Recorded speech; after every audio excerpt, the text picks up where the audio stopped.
Tumanimiz ijodkorlari e'tiborda 2025-yil 29-oktyabr kuni Koson tuman axborot kutubxona markazida Tumanimiz ijodkorlari e'tiborda mavzusida ijodiy uchrashuv bo'lib o'tdi.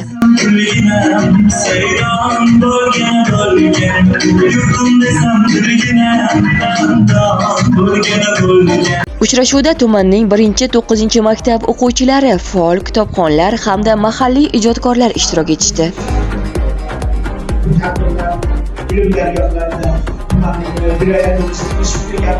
Tadbir davomida ijodkorlar ijodiy tajribalar va she'rlari bilan o'rtoqlashishdi va yoshlar bilan samimiy suhbatlar o'tkazildi.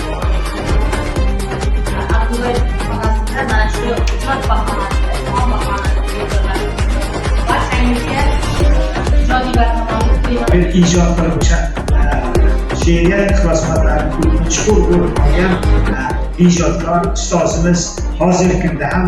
Tadbir so'ngida ijodkorlar Koson tuman axborot kutubxona markazi tomonidan esdalik sovg'alari bilan taqdirlanishdi. Shuningdek, madaniyat bo'limi tomonidan ijro etilgan kuy-qo'shiqlar tadbirga xush kayfiyat ulashdi.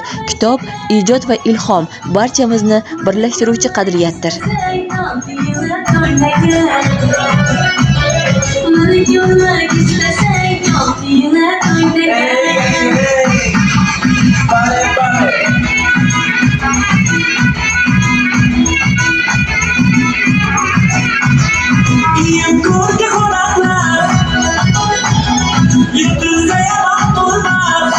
You